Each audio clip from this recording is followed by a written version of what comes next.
Hoy vamos a estar hablando sobre el feudalismo y las cruzadas en la Edad Media. Iniciamos entonces con el feudalismo, que es un sistema político, social y económico que se formó en la Europa occidental, luego del Imperio Carolingio entre los siglos IX y XIII. Este sistema se basa en las relaciones personales entre el señor feudal y su vasallo.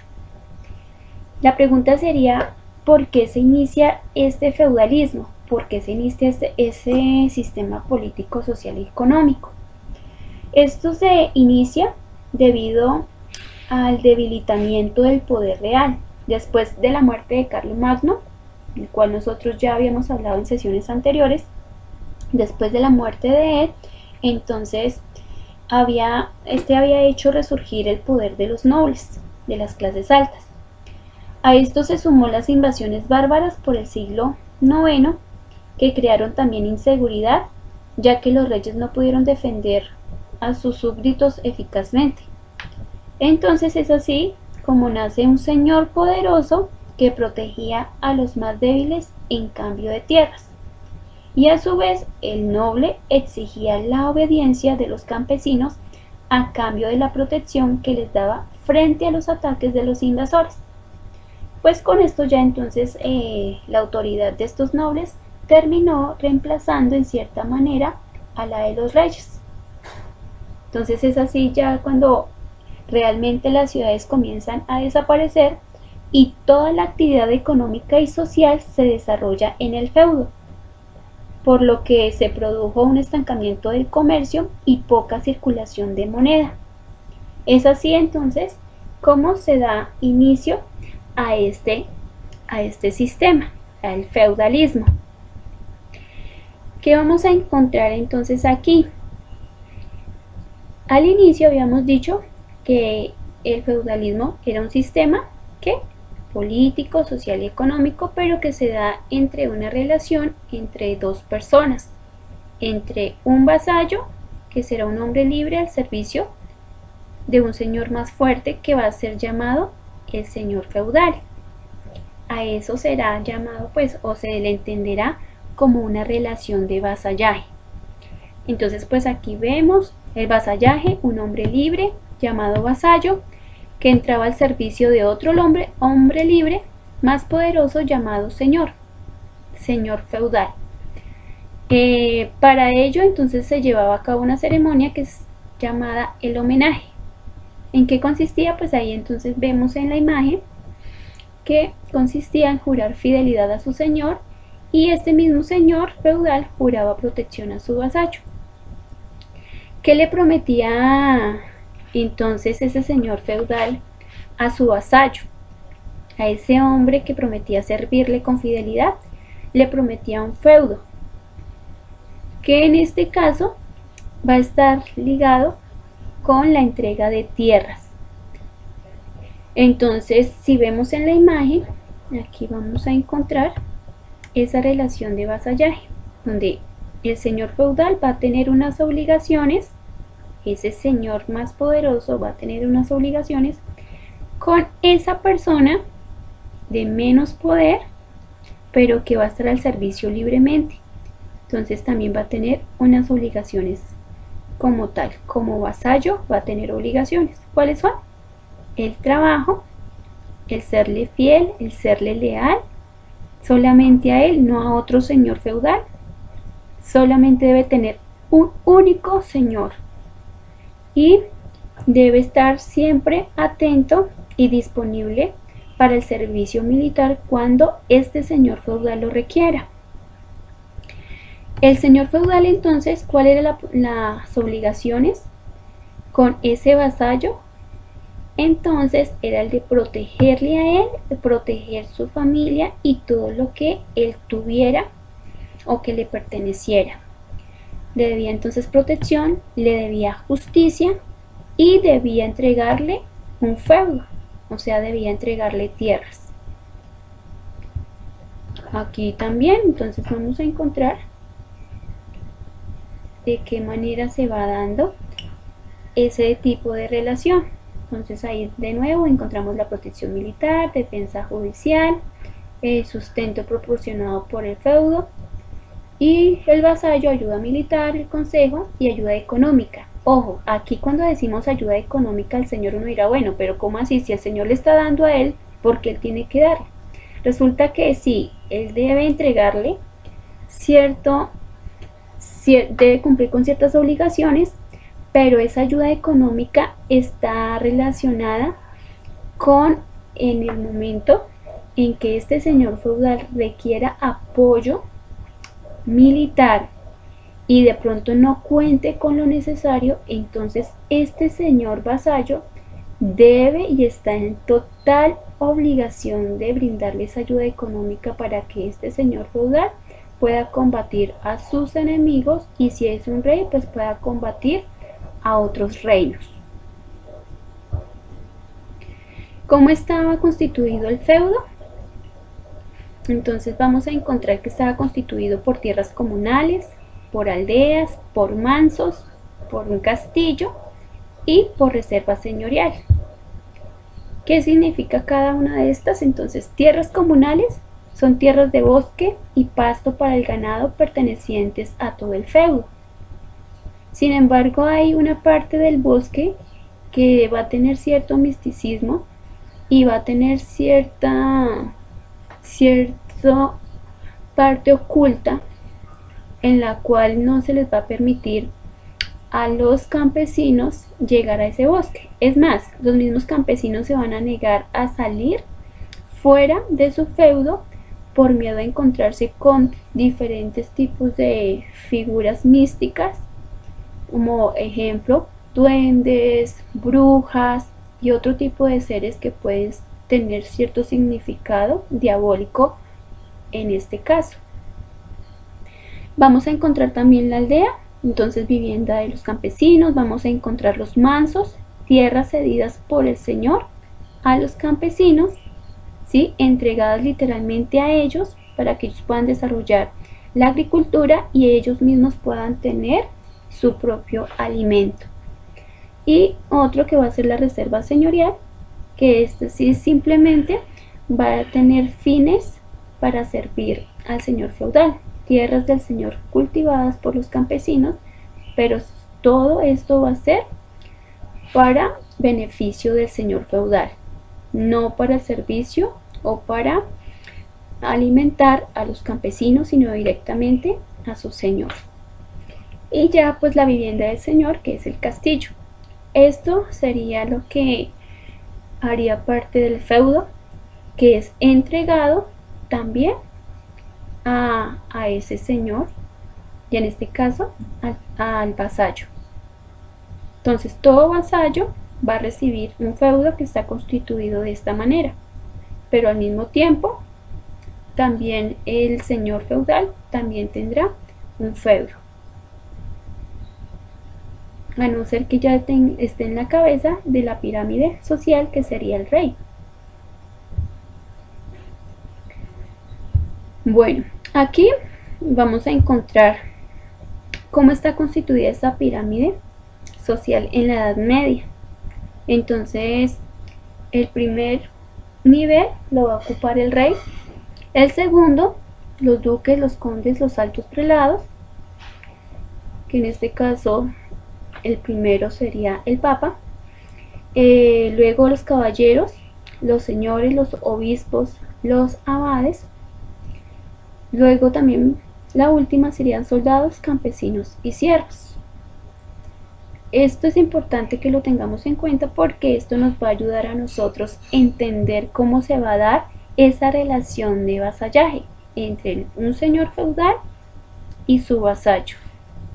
Entonces aquí podríamos encontrar que el rey podría ser el señor feudal y sus vasallos podrían ser los duques, los condes, y ya por aparte sí, lo que es el papa, en este caso los altos prelados, pues ya tienen otro tipo de relación. También podríamos mirar ahí que los duques serían los señores feudales, los condes señores feudales, altos prelados señores feudales. ¿De quiénes? De los caballeros, de los señores, de los obispos y de los abades. Y así entonces los caballeros, los señores, los obispos, incluso los duques, los condes, los altos prelados, tendrían como vasallos a los soldados, a los campesinos y a los siervos, si se diera un tipo de relación de vasallaje. Aquí en esta imagen entonces simplemente se está dando a conocer quién es el vasallo y quién es el señor feudal.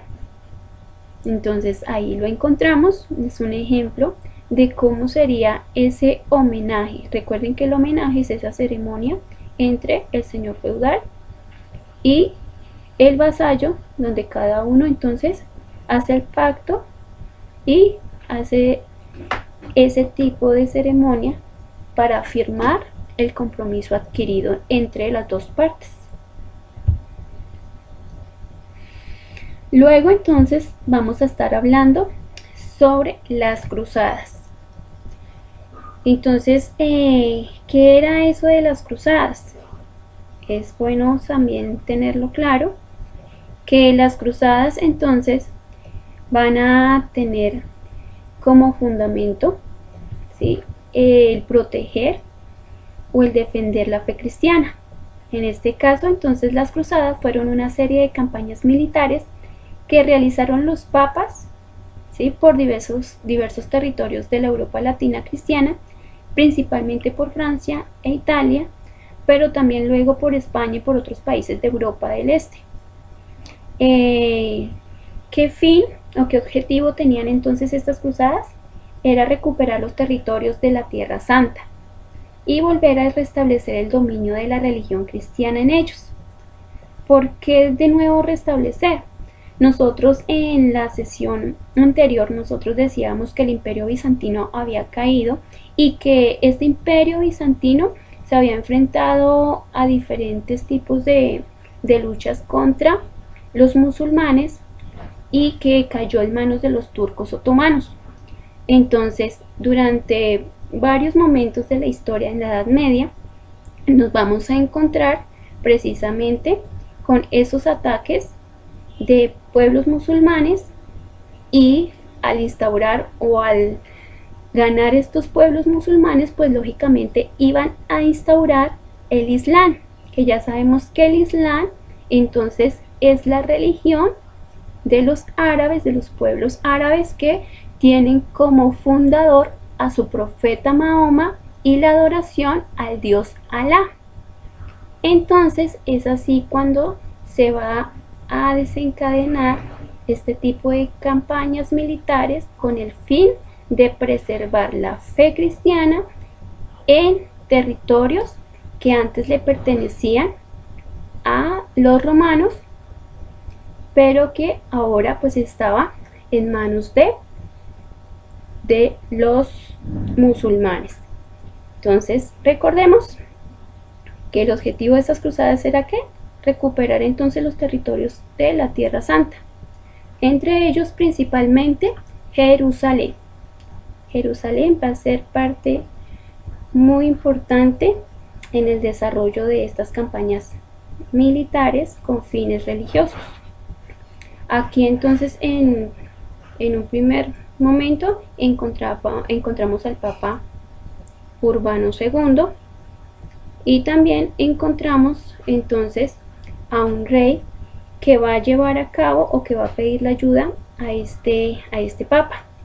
Entonces las cruzadas tienen su origen precisamente a finales del siglo XI, cuando el emperador bizantino Alejo I le pidió ayuda al Papa Urbano II para proteger a los pueblos cristianos de Oriente ante la dominación musulmana. Sin embargo, recuerden que estaba viviendo el pueblo bizantino, o el Imperio Bizantino estaba viviendo una gran crisis debido primero al cisma religioso. Recuerden que hubo una separación entre la Iglesia Católica Romana, y que esa división pues dio origen a la Iglesia Ortodoxa de Oriente. Entonces, sin embargo, aunque estaba ese cisma religioso, entonces, sin embargo, así el emperador bizantino le pidió ayuda al Papa Urbano II. ¿Qué pasa entonces? Resulta que debido al fervor religioso y a la necesidad de los cristianos de proteger su religión y sus territorios, entonces históricamente esta Edad Media va a tener esas campañas militares y se van a dar en 8 momentos. Sin embargo, no vamos a mirar, o vamos más bien a entender que simplemente las primeras cruzadas tuvieron algún efecto y ya las 4 últimas, porque fueron 8, pues entonces no tuvieron nada de importancia como tal.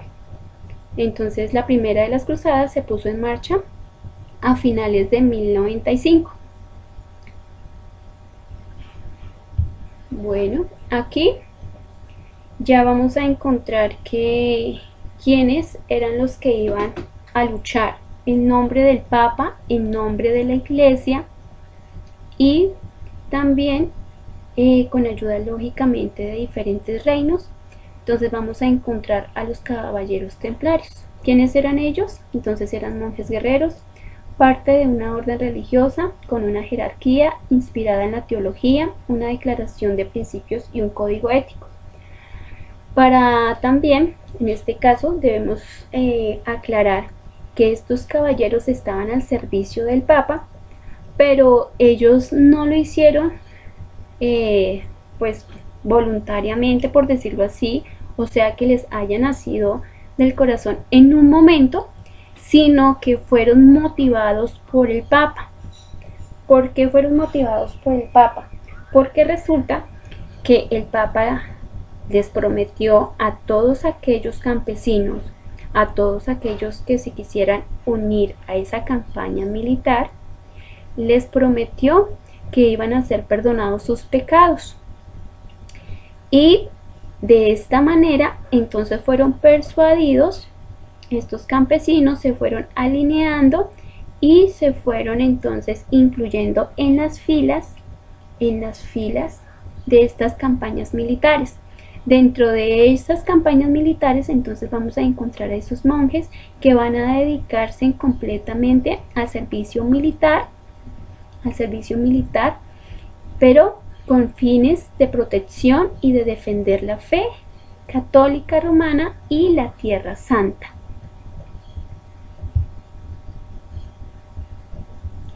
¿Qué otros papeles desarrollaban estos templarios? Entonces era el de proteger a los peregrinos. Resulta que en Jerusalén, vamos a tener en cuenta, Jerusalén había sido conquistada en la primera cruzada en 1999 por los musulmanes y poco después entonces los peregrinos empezaron a llegar tras recorrer miles de kilómetros en su travesía por Europa. ¿Qué quiere decir esto? Resulta que la primera cruzada que ellos realizan, entonces la ganan, ¿sí?, en 1999, la cual anteriormente había sido ocupada por musulmanes. Y en este caso entonces, después de haber sido recuperada Jerusalén, muchos comienzan a peregrinar a Jerusalén, la Tierra Santa, tierra donde yacía la tumba vacía de Jesús y pues lógicamente la cuna como tal del cristianismo. Entonces vamos a mirar que los templarios van a proteger esas peregrinaciones con el fin de que no los roben, ¿sí? En fin, ese fin pues lo van a cumplir como parte de su misión. Aquí encontramos a dos personajes muy importantes, que es Saladino, que representa a la religión del Islam, él es un musulmán, y vamos a encontrar a Ricardo Corazón de León, un rey inglés. Ellos dos se van a ver enfrentados en la tercera cruzada. En esa tercera cruzada, entonces se van a unir Ricardo Corazón de León, se va a unir Felipe, ¿sí? Se va a unir Felipe, luego también otro rey, entonces Ricardo Corazón de León, que estaría representando el reino inglés. También encontraríamos entonces a Felipe, ¿sí? Felipe II, que estaría representando a Francia. Y también se une a esta tercera cruzada Federico Barbarroja, ¿sí? Federico II, también Barbarroja. Ellos tres van a estar unidos para llevar a cabo esa cruzada. Sin embargo, también hay que entender que hubo otro emperador, que fue Isaac Angelo, del Imperio Bizantino, que este no se unió a esa cruzada, sino que al contrario, fue desleal, ¿sí? Y se unió, y en este caso se alió con el pueblo musulmán, y en este caso con su líder. Entonces ahí los traicionó. Entonces, como tal, iniciaron esa cruzada. Entonces Federico, que estaría representando el Imperio Sacro Imperio Romano, estaría Felipe II de Francia y Ricardo Corazón de León de Inglaterra, motivado por un monje. Entonces ellos inician esa tercera cruzada contra este gran hombre, ¿sí? Saladino, que fue un estratega militar, político, religioso, que alcanzó a expandir el territorio musulmán en una gran medida, y que permitió que los territorios que él ocupaba, que él dominaba, que les permitió a sus pobladores que siguieran profesando sus religiones. Entonces, este hombre fue muy importante para el pueblo árabe y también para la expansión de la religión del Islam. Entonces, aunque aquí vemos a estos dos personajes principales, hay que aclarar que esa tercera cruzada no la ganaron ni Ricardo Corazón de León, ni Felipe II, ni tampoco Barbarroja, sino que la ganó Saladín. Mantuvo el poder sobre las tierras de Jerusalén, de Damasco, que también fueron importantes. Entonces aquí vemos apenas el mapa de la tercera cruzada, desde donde venía Ricardo Corazón de León, de donde venía Felipe II, Federico I Barbarroja, y vemos aquí que en este caso Federico I no alcanzó a llegar al territorio, a territorios de que les pertenecían o que hacían parte de la Tierra Santa. ¿Por qué razón? Porque no alcanzó a llegar, porque él se devolvió. Porque resulta que Felipe II murió antes de poder encontrarse, entonces él se devolvió, y el único que quedó enfrentando esa tercera cruzada fue Ricardo Corazón de León. Sin embargo, él también fallece, y entonces la victoria es dada para Saladino.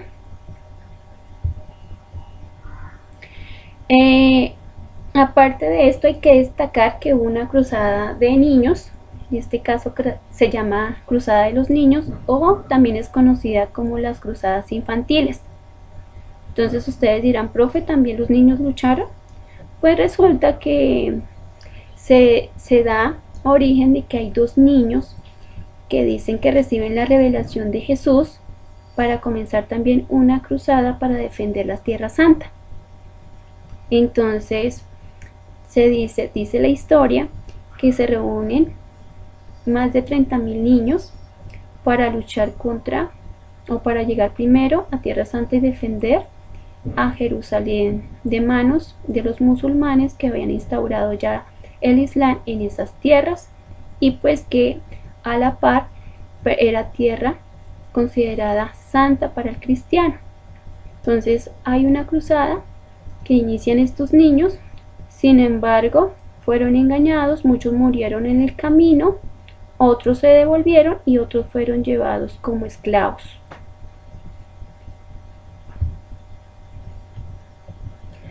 Aquí vamos a encontrar entonces un breve resumen, ¿sí? Una línea del tiempo sobre las cruzadas más importantes que se desarrollaron en la Edad Media. Entonces la primera cruzada, iniciada por el Papa Urbano II, objetivo, recuperar Tierra Santa, dirigida por Godofredo. La segunda, entonces predicada por San Bernardo, dirigida por Luis VII de Francia y el emperador Conrado III, que también pues en este caso no prosperó. La tercera cruzada, entonces se llama la Cruzada de los Reyes, pues ya les había hablado porque se une entonces Ricardo Corazón de León, Felipe II y Augusto de Francia, Federico de Alemania. Entonces Felipe II, Augusto de Francia y Federico de Alemania, por eso se le llama la Cruzada de los Reyes, pero ya saben que tampoco tuvo éxito. La cuarta cruzada, inspirada por Inocencio III contra Egipto, terminó desviándose al Imperio Bizantino por la intervención de los venecianos. Entonces, en esta cuarta cruzada, el Imperio Bizantino se va a ver afectado, añadiendo un problema más del que ya teníamos con el cisma religioso, con la decadencia militar y con los constantes ataques de los turcos otomanos. Entonces ahí encontramos un resumen breve de las cruzadas que se iniciaron o de esas campañas militares con fines religiosas a defender la fe cristiana, la Tierra Santa que le pertenecía, en este caso a los cristianos. Entonces en esto se sintetiza las cruzadas para que nosotros lo tengamos en cuenta. Son muy importantes durante la historia de la Edad Media. La defensa por la fe, la defensa de la iglesia, la defensa de los territorios que han sido en un momento considerados con gran alto grado de santidad y pues también de historia, porque allí hace parte la historia de Jesús y asimismo pues nace el cristianismo. Por último, entonces se va a dar lugar a las primeras naciones europeas o los primeros indicios de naciones europeas, en este caso Francia, España e Inglaterra. Entonces ahí vemos simplemente algunas imágenes representativas de cada una de estas naciones. En el caso de Francia, pues logró su unidad en un proceso iniciado bajo la dinastía de los Capetos. Inglaterra, en el año 1066, pues con los normandos, ellos invaden territorios y desalojan a la dinastía Plantagenet, que con el tiempo pues logró la unificación de Inglaterra. Y España, pues durante 7 siglos, pues ellos, los cristianos, lucharon contra los musulmanes y allí establecidos pues lograron reconquistar la península ibérica, que estaba en este caso sometida por los musulmanes, y así pues entonces se da inicio a estas naciones europeas. Ya para terminar, entonces por favor tener en cuenta siempre tomar apuntes y también desarrollar en el módulo las actividades, en este caso de completar la pirámide social, realizar el mapa mental y completar la matriz de la lectura, que fue la Edad Media.